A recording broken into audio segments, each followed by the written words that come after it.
Hello दोस्तों, आप सभी का स्वागत है हमारे डर की दास्तान यूट्यूब चैनल में, जहां आपको अनकही और अनसुनी कहानियां सुनने को मिलती हैं। अगर आपको हमारी कहानियां पसंद आती हैं, तो हमारे चैनल को सब्सक्राइब जरूर करें। तो शुरू करते हैं आज की ये कहानी। हेलो दोस्तों, मेरा नाम विजय है।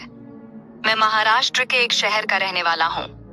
मैं एक बहुत बड़े और आलीशान बंगले में रहता हूँ। मेरे पास पैसे की कोई कमी नहीं है, लेकिन सच कहूं तो मैं अपने बारे में इससे ज्यादा कुछ नहीं बताना चाहता, क्योंकि मेरी असली कहानी मेरे नाम या मेरे पैसे से नहीं, बल्कि उस डर से जुड़ी है जो मैंने अपनी आंखों से देखा है। मेरी जिंदगी में एक ऐसा मोड़ आया जहां से मेरी असली जिंदगी शुरू हुई, या यूं कहूं कि वहीं से मेरी बर्बादी शुरू हुई। मेरे पिता का नाम अजय पाल है। वो एक बहुत बड़े बिजनेसमैन हैं, इतने बड़े कि उनके पास हर चीज के लिए वक्त है, सिवाय अपने बेटे के। बचपन से ही मैंने उन्हें सिर्फ फोन पर बात करते हुए या मीटिंग्स में बिजी देखा है। मेरे लिए उनके पास कभी समय नहीं था। शायद इसी वजह से मैंने अकेले रहना सीख लिया। मैंने अपने अंदर के उस खालीपन को भरने के लिए दुनिया घूमना शुरू कर दिया। आज से कुछ साल पहले मैं 30 से 40 देशों की यात्रा कर चुका था। मैंने बर्फ से ढके पहाड़ देखे, नीले समंदर देखे, रात में चमकते शहर देखे। लेकिन हर जगह जाने के बाद जब मैं अपने होटल के कमरे में अकेला होता था, तो वही सन्नाटा, वही खालीपन मुझे घेर लेता था। धीरे धीरे मुझे एहसास हुआ कि मैं भाग रहा हूं, लेकिन पता नहीं किससे। एक दिन मैं अपने कमरे में बैठा था। बाहर बारिश हो रही थी। खिड़की पर गिरती बूंदों की आवाज पूरा कमरा भर रही थी। और उस दिन पहली बार मैं खुद से थक गया था। मैंने लैपटॉप खोला और यूं ही जगहों को देखने लगा। तभी मेरी नजर एक नाम पर जाकर रुक गई, ऋषिकेश। पहाड़ों से घिरी हुई वादियां, घने जंगल और धुंध में छुपी हुई एक अजीब सी खामोशी। पता नहीं क्यों, लेकिन उस जगह को देखते ही ऐसा लगा जैसे कोई मुझे बुला रहा हो। मैंने उसी वक्त फैसला कर लिया कि अब मैं विदेश नहीं जाऊंगा। अब मैं अपने ही देश के उन कोनों में जाऊंगा जहां लोग जाने से डरते हैं। कुछ ही दिनों में मैंने ऋषिकेश की पहाड़ियों में एक फार्म हाउस खरीद लिया। एक ऐसा फार्म हाउस जहां आसपास कोई नहीं था, सिर्फ जंगल, पहाड़ और एक अजीब सी खामोशी। जब मैं पहली बार वहां पहुंचा तो सुबह का समय था। हल्की धुंध चारों तरफ फैली हुई थी। पेड़ों के बीच से आती ठंडी हवा सीधे मेरे चेहरे से टकरा रही थी। दूर कहीं नदी की आवाज आ रही थी। उस पल, कई महीनों बाद, मुझे सुकून महसूस हुआ। लेकिन मुझे क्या पता था कि ये सुकून सिर्फ तूफान आने से पहले की खामोशी है। कुछ दिन वहां रहने के बाद मैं पास के एक छोटे से गांव में जाने लगा। वहां के लोग बहुत साधारण थे, लेकिन उनके चेहरे पर एक सच्चाई थी जो शहरों में कभी नहीं मिलती। मुझे उनके साथ बैठना, उनसे बातें करना, उनकी जिंदगी सुनना अच्छा लगने लगा। लेकिन एक चीज मैंने नोटिस की। जब भी मैं उस जंगल की तरफ देखता जो गांव के पीछे था, उनके चेहरों का रंग बदल जाता। उनकी आंखों में एक अजीब सा डर दिखाई देता। एक दिन मैंने उनसे पूछ ही लिया कि आखिर उस जंगल में ऐसा क्या है। पहले तो कोई कुछ नहीं बोला। फिर एक बूढ़े आदमी ने धीमी आवाज में कहा, बाबूजी, उस जंगल से दूर रहना, वहां कोई नहीं जाता। मैंने पूछा क्यों? तो उसने मेरी आंखों में देखते हुए कहा, क्योंकि वहां वो रहती है। मैंने पूछा कौन? उसने कांपती आवाज में कहा, एक चुड़ैल जो पेड़ों पर उल्टी लटकती है, और जो भी उसे देख लेता है वो कभी वापस नहीं आता। उसकी बात सुनकर मैं बस हल्का सा मुस्कुरा दिया। मुझे लगा या तो ये अंधविश्वास है या फिर कोई बहुत बड़ा राज छुपाया जा रहा है। लेकिन मुझे क्या पता था कि जिस सच को मैं झूठ समझ रहा हूं, वही सच मेरी जिंदगी बदलने वाला था। और यहीं से मेरी कहानी का वो हिस्सा शुरू होता है जिसे याद करके आज भी मेरी रूह कांप जाती है। उस रात मैं अपने फार्म हाउस में अकेला बैठा था। बाहर ठंडी हवा चल रही थी। खिड़की के पास लगे पेड़ की टहनियां बार बार शीशे से टकरा रही थीं। हर आवाज जैसे मेरे अंदर एक अजीब सा डर पैदा कर रही थी। लेकिन डर से ज्यादा मेरे अंदर एक जिज्ञासा थी, आखिर उस जंगल में ऐसा क्या है? क्या सच में वहां कोई चुड़ैल है, या फिर गांव वाले बस डर के साए में जी रहे हैं? मैंने खुद से कहा, सच जानना पड़ेगा। अगली सुबह मैं जल्दी उठ गया। आसमान हल्का धुंधला था। पहाड़ों पर धुंध ऐसे फैली हुई थी जैसे किसी ने सफेद चादर ओढ़ा दी हो। मैंने जल्दी से तैयार होकर जंगल की तरफ चलना शुरू कर दिया। जैसे ही मैं गांव के पास पहुंचा, कुछ लोगों ने मुझे देख लिया।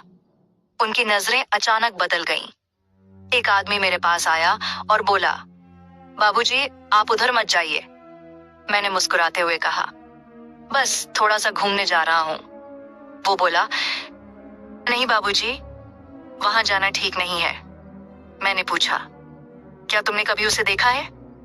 वो कुछ पल चुप रहा, फिर धीरे से बोला, नहीं, लेकिन जिसने भी देखा वो कभी लौट कर नहीं आया।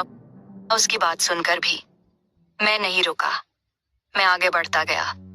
जैसे जैसे मैं जंगल के करीब पहुंच रहा था, हवा और ठंडी होती जा रही थी और एक अजीब सी खामोशी चारों तरफ फैलती जा रही थी।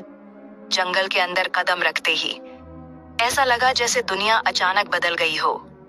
बाहर की सारी आवाजें गायब हो गईं। सिर्फ सूखे पत्तों पर मेरे कदमों की आवाज, पेड़ों की ऊंची शाखाएं हवा में धीरे धीरे हिल रही थीं और ऐसा लग रहा था जैसे कोई मुझे देख रहा हो।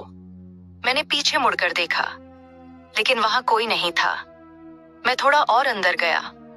अब धूप भी पेड़ों के बीच से मुश्किल से जमीन तक पहुंच पा रही थी। चारों तरफ अंधेरा सा छाने लगा था। तभी अचानक मुझे लगा जैसे किसी ने बहुत धीरे से मेरा नाम लिया, विजय। मैं एकदम रुक गया। मेरे शरीर में सिहरन दौड़ गई।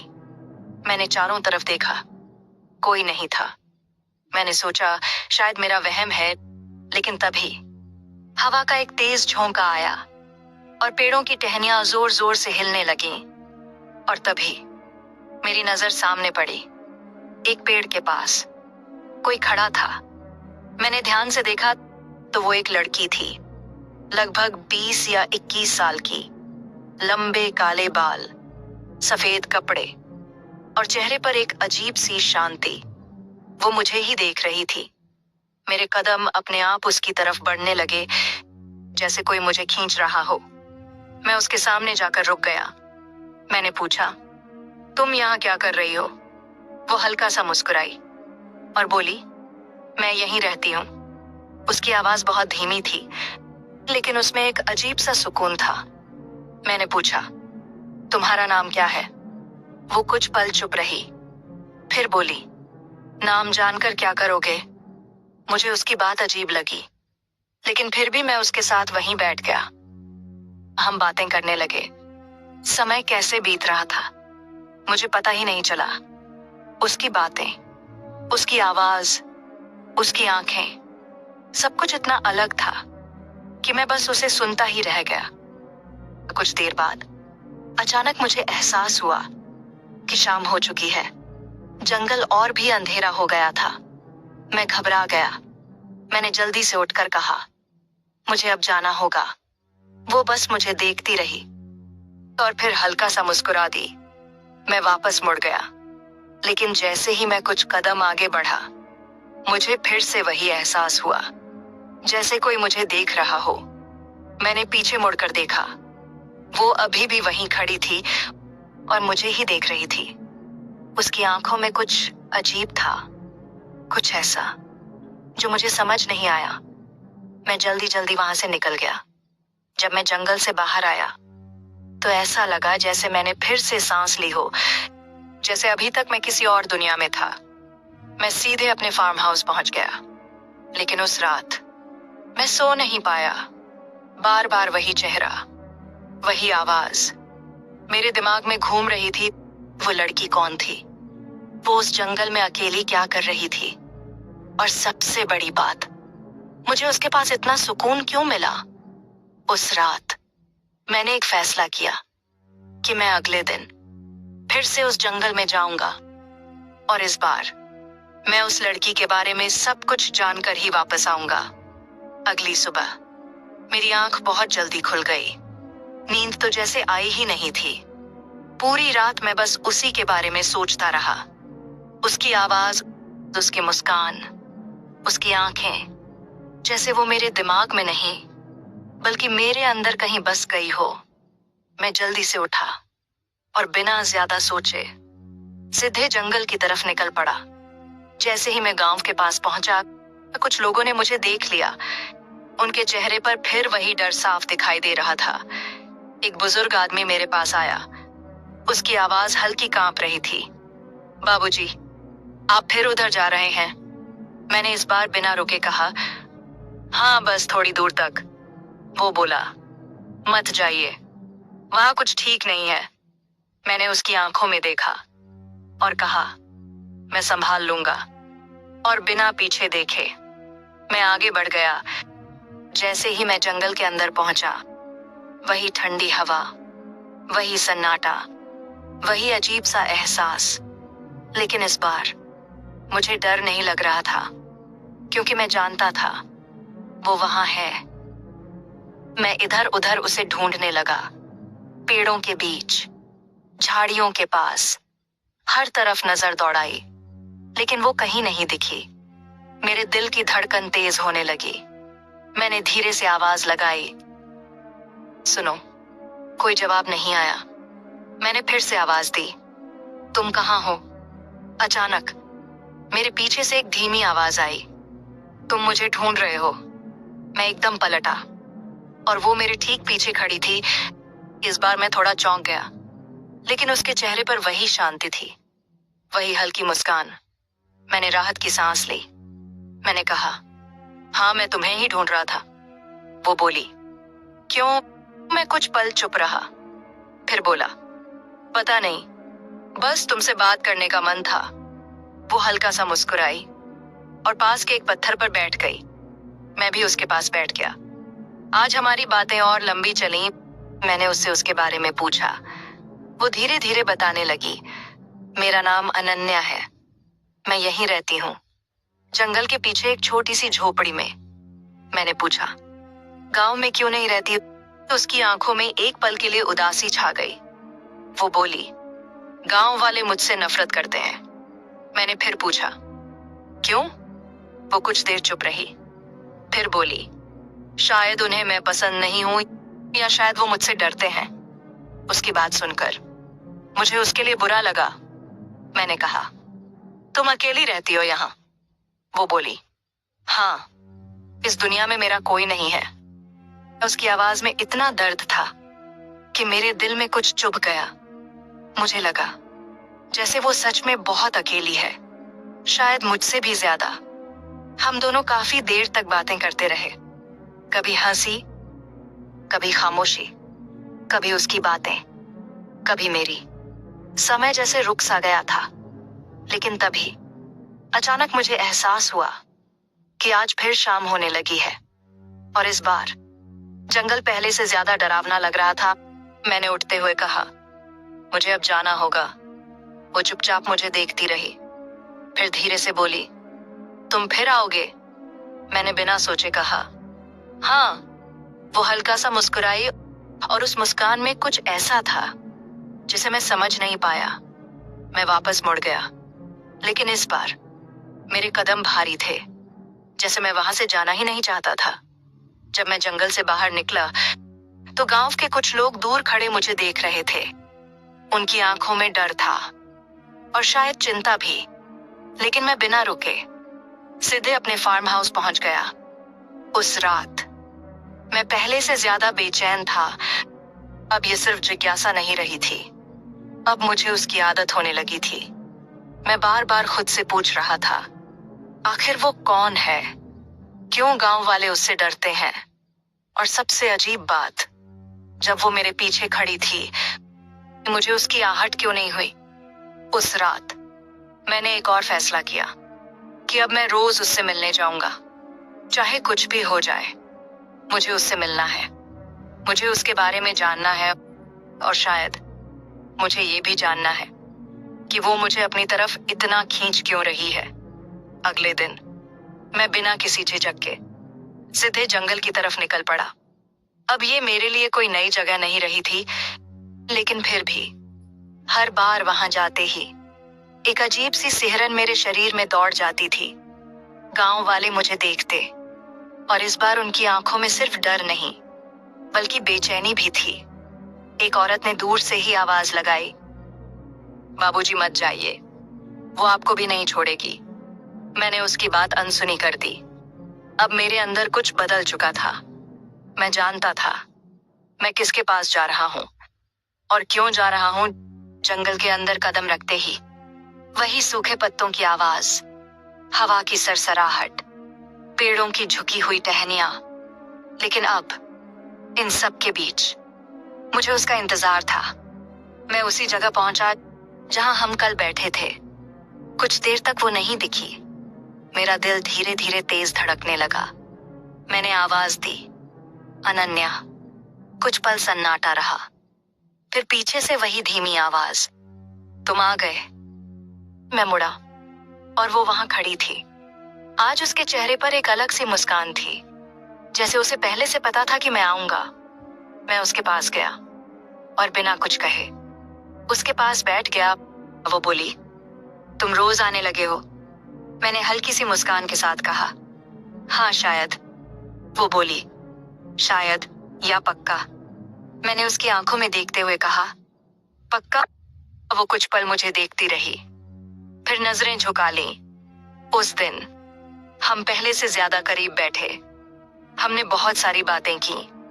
मैंने उसे अपनी यात्राओं के बारे में बताया, दुनिया के अलग अलग देशों के बारे में। वो चुपचाप सुनती रही, लेकिन जब भी मैं उससे उसके बारे में पूछता, वो बात बदल देती। धीरे धीरे ये रोज का सिलसिला बन गया। मैं हर दिन सुबह या शाम उससे मिलने जाने लगा और हर दिन वो वहीं मिलती, जैसे वो मेरा इंतजार कर रही हो। दिन गुजरते गए। एक दिन मैंने उससे पूछा, तुम कभी गांव क्यों नहीं जाती? इस बार वो थोड़ी देर चुप रही, फिर बोली, कुछ जगहें ऐसी होती हैं जहां वापस जाना मना होता है। उसकी बात सुनकर मेरे अंदर एक अजीब सा सवाल उठा, लेकिन मैंने कुछ नहीं कहा, क्योंकि अब मुझे उसकी बातों से ज्यादा उसके साथ रहने में सुकून मिलने लगा था। कभी हम खामोश बैठते, कभी बातें करते, कभी वो अचानक गायब हो जाती और फिर कुछ देर बाद कहीं और से आकर सामने खड़ी हो जाती। पहले मुझे ये अजीब लगता था, लेकिन अब मैंने इस पर ध्यान देना छोड़ दिया था। शायद मैं जानना ही नहीं चाहता था कि ये सब क्या है। धीरे धीरे मुझे उसकी आदत हो गई थी। अब अगर एक दिन भी मैं उससे न मिलूं तो बेचैनी होने लगती। एक दिन मैं थोड़ा देर से पहुंचा। सूरज लगभग ढल चुका था। जंगल में हल्का अंधेरा फैलने लगा था। मैंने इधर उधर देखा, लेकिन वो कहीं नहीं थी।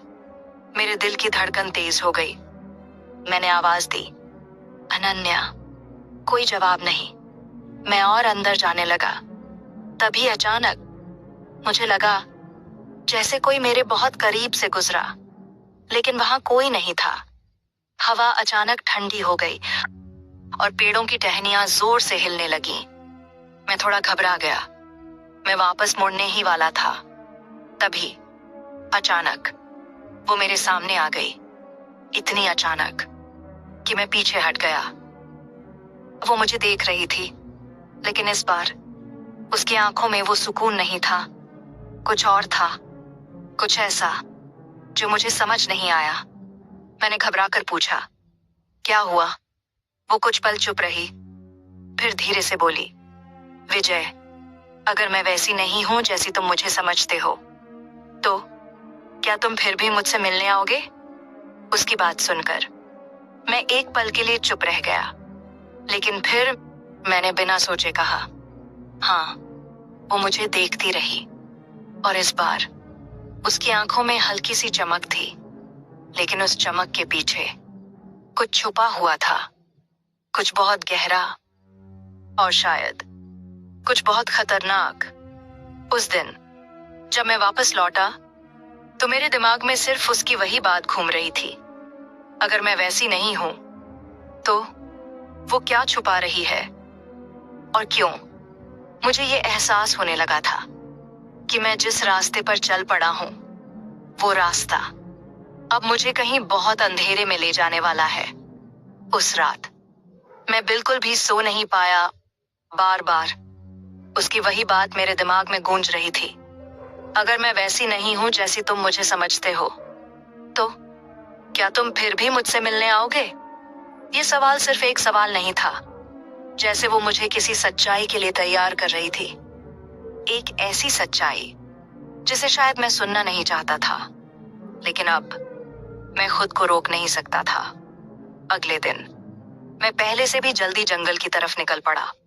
गांव वाले मुझे देखते ही घबरा गए। एक बुजुर्ग ने मेरा हाथ पकड़ लिया।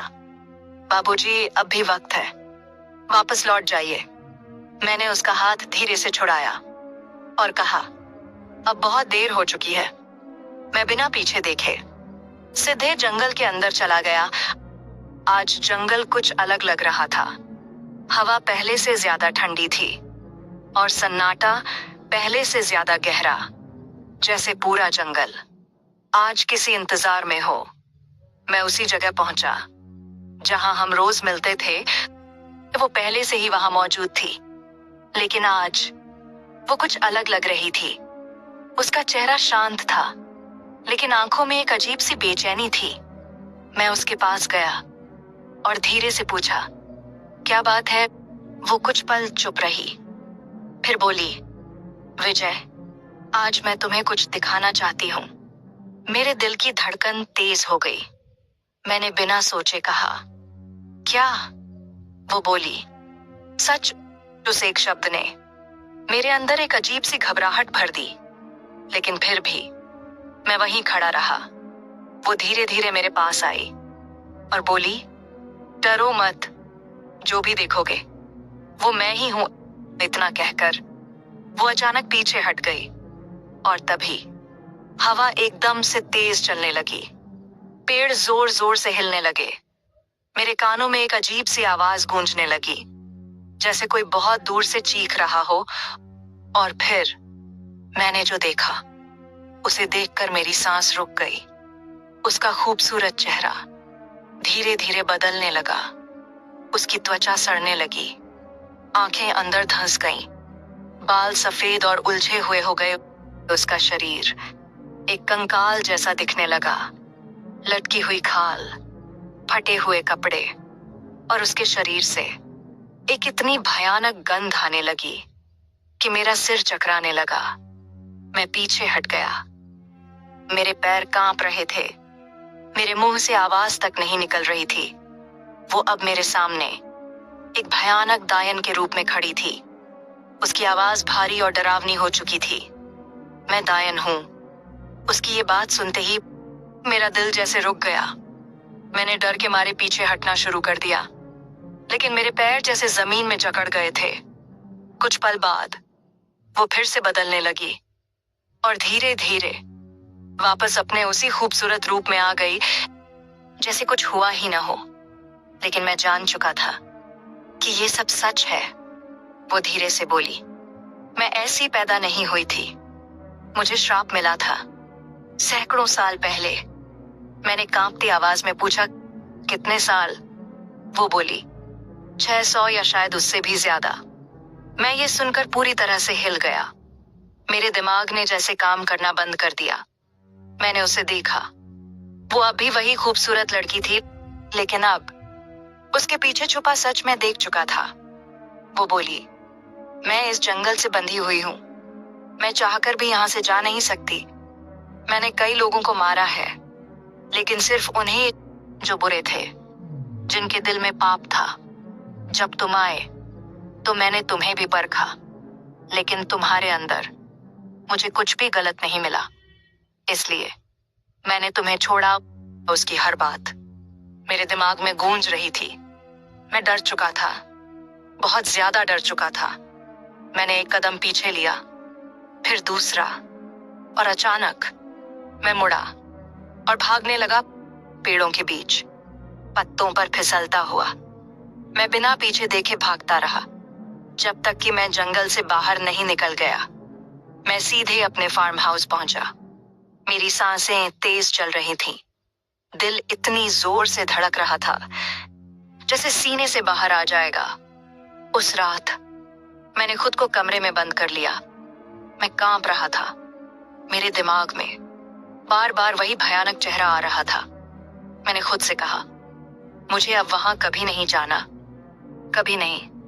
लेकिन कहते हैं ना, कुछ चीजें ऐसी होती हैं जो आपको छोड़ती नहीं, चाहे आप उनसे कितना भी दूर क्यों ना भाग जाएं। अगले कुछ दिन मैं जंगल नहीं गया। मैंने खुद को रोकने की कोशिश की, लेकिन हर रात उसकी आवाज मेरे कानों में गूंजती थी, विजय। और धीरे धीरे मेरा डर फिर से उसी खिंचाव में बदलने लगा। मैं समझ चुका था कि मैं चाहे जितनी कोशिश कर लूं, मैं उससे दूर नहीं रह सकता। और एक दिन मैंने फिर से वही फैसला लिया कि मैं वापस जाऊंगा उसके पास, उस सच्चाई के पास जिससे मैं भाग रहा था। अगले दिन मैं फिर उसी रास्ते पर था, वही गांव, वही लोग। लेकिन इस बार मैंने किसी की बात नहीं सुनी। मेरे कदम सीधे जंगल की तरफ बढ़ रहे थे।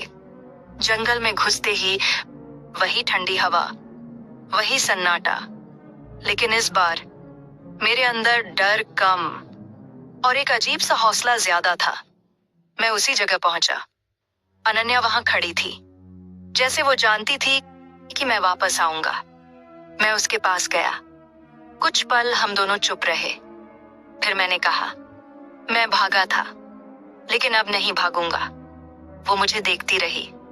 उसकी आंखों में हल्की सी नमी थी। वो बोली, तुम्हें यहां नहीं आना चाहिए था। मैंने कहा, मुझे सच जानना है, और अगर कोई रास्ता है तो मैं तुम्हें इस श्राप से आजाद करूंगा। वो हल्का सा हंसी और बोली, ये इतना आसान नहीं है विजय। मैंने कहा, कोशिश तो कर सकता हूं। काफी देर तक बात करने के बाद आखिर वो मान गई। उसने मुझे उस दूसरी दायन के बारे में बताया जिसने उसे श्राप दिया था। उसकी आवाज भारी हो गई। वो यहीं कहीं है, इन पहाड़ियों में, लेकिन उससे मिलना मौत को बुलाने जैसा है। मैंने बिना सोचे कहा, मुझे जाना होगा। कुछ दिनों बाद मैं उस दूसरी दायन को ढूंढने निकल पड़ा। घना जंगल और भी गहरा अंधेरा, रास्ता जैसे खत्म होता जा रहा था। तभी अचानक एक भयानक चीख गूंजी। मेरे कान सुन्न हो गए और मेरे सामने वो खड़ी थी, पहली वाली से भी ज्यादा डरावनी। उसकी आंखें जल रही थीं। उसने मुझ पर हमला किया। मैं गिर पड़ा, कांटों में, पत्थरों पर मेरे शरीर से खून निकलने लगा। मैं किसी तरह बचकर भागा, लेकिन ये आखिरी बार नहीं था। मैं बार बार गया। हर बार वो मुझे घायल करती। मैं गिरता, टूटता, लेकिन फिर उठता। एक बार तो मैं अस्पताल तक पहुंच गया, लेकिन ठीक होते ही मैं फिर वापस चला गया, क्योंकि अब ये सिर्फ जिद नहीं थी, ये मोहब्बत थी। आखिर एक दिन वो दायन मेरे सामने जोर से चीखी, तुझे चाहिए क्या? मैंने पूरी ताकत से कहा, अनन्या की आजादी। वो हंसी और बोली, वो दायन है, वो कभी किसी की नहीं हो सकती। मैंने कहा, वो मजबूर है, तुमने उसे ऐसा बनाया। अगर उसने गलती की भी थी तो उसने सैकड़ों साल की सजा काट ली। अब उसे छोड़ दो। कुछ पल के लिए सन्नाटा छा गया। फिर वो धीरे से बोली, तू उससे प्यार करता है? मैंने कहा, हाँ, और मैं उसके साथ जीना चाहता हूं। वो मुझे घूरती रही। फिर उसने कहा, ठीक है, अगर तू इतना चाहता है तो एक काम कर। उसने मुझे एक तरीका बताया, एक आखिरी परीक्षा। मैं वापस आया और उस रात मैंने वही सब किया जो उसने कहा था। जंगल के बीच तेज हवा चल रही थी। पेड़ जोर से हिल रहे थे। मैंने आंखें बंद करके उस प्रक्रिया को पूरा किया और अचानक एक तेज रोशनी चारों तरफ फैल गई। हवा एकदम शांत हो गई। मैंने आंखें खोली और मेरे सामने अनन्या खड़ी थी, लेकिन इस बार वो पहले से भी ज्यादा अलग थी। उसकी आंखों में अब कोई अंधेरा नहीं था। वो मुझे देख रही थी और उसकी आंखों से आंसू बह रहे थे। वो धीरे से बोली, मैं आजाद हूं। उस पल मेरे अंदर जो खुशी थी उसे मैं शब्दों में बयां नहीं कर सकता। मैं उसे अपने साथ अपने फार्म हाउस ले आया। धीरे धीरे हमारी जिंदगी बदलने लगी। मैंने उससे शादी की और पहली बार मुझे लगा कि अब मैं अकेला नहीं हूं। समय बीतता गया और आज उस बात को 20 साल हो चुके हैं। मैं अब भी उसी फार्म हाउस में रहता हूं, लेकिन अब वो जगह खाली नहीं है। अब वहां हंसी गूंजती है, खुशियां रहती हैं। मेरे और अनन्या के 4 बच्चे हैं और हम सब मिलकर एक खुशहाल जिंदगी जी रहे हैं। कभी कभी रात को जब हवा चलती है और पेड़ों की टहनियां हिलती हैं, तो मुझे वो जंगल याद आता है। वो डर, वो अंधेरा, वो सब कुछ। लेकिन फिर मैं अपने बच्चों की हंसी सुनता हूं और समझ जाता हूं कि शायद हर अंधेरे के बाद एक नई रोशनी जरूर आती है। और ये मेरी कहानी थी, एक ऐसी कहानी जहां डर भी था, मौत भी थी, लेकिन आखिर में मोहब्बत जीत गई।